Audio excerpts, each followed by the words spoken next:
The United States has seized a plane belonging to Venezuelan President Nicolas Maduro, alleging that it was illegally purchased for $13 million and smuggled out of Venezuela.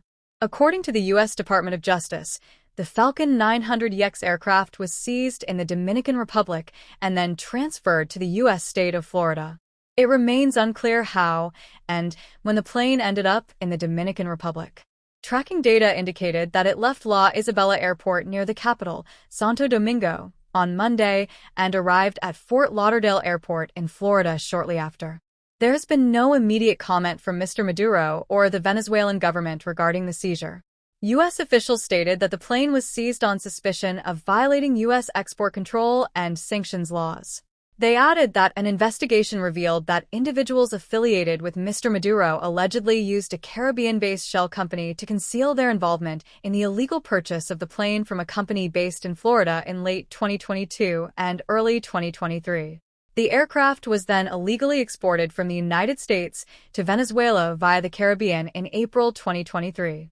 However, the U.S. argument that the sale and export of the plane violated U.S. sanctions is unlikely to be accepted by President Maduro, who has repeatedly accused the U.S. of interfering in Venezuela's internal affairs. The U.S. Department of Justice claims that the plane is owned and used by Nicolas Maduro and his affiliates in Venezuela. A spokesperson for the White House National Security Council described the seizure as an important step to ensure that Maduro continues to feel the consequences from his misgovernance of Venezuela. Mackenzie Lapointe, U.S. Attorney for the Southern District of Florida, praised the Dominican Republic authorities for providing invaluable assistance in organizing the seizure. Matthew S. Axelrod from the Department of Commerce, one of the federal agencies involved in the operation, stated, "It doesn't matter how fancy the private jet or how powerful the officials. We will work relentlessly with our partners here and across the globe to identify and return any aircraft illegally smuggled outside of the United States."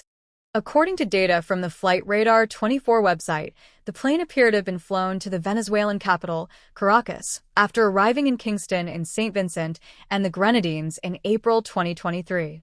U.S. officials reported that the plane subsequently flew almost exclusively to and from a military base in Venezuela.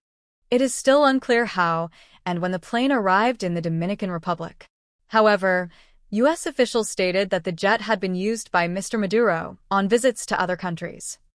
In late July, the Venezuelan government announced the temporary suspension of commercial flights to both the Dominican Republic and Panama following the controversial re-election of Mr. Maduro. Meanwhile, Venezuela's opposition released polling data suggesting that its unity candidate, Edmundo Gonzalez, won a convincing victory. However, his win has not been recognized by an electoral council loyal to Mr. Maduro. The European Union has also refused to recognize Maduro as the winner of the July election without seeing voting results. Several Latin American countries have withheld their support as well, with Mr. Maduro's former ally, President Lula of Brazil, among those calling for full transparency from the Venezuelan government. The U.S. has recognized Mr. Gonzalez as the winner, stating there is overwhelming evidence of Maduro's defeat. This is not the first time Mr. Maduro or Venezuela's government has been targeted by U.S. federal authorities over alleged corruption. In 2020, the Justice Department charged Mr. Maduro and 14 Venezuelan officials with narco-terrorism, corruption, and drug trafficking, among other charges. The State Department has even offered a reward of up to $15 million for information leading to Mr. Maduro's arrest or conviction.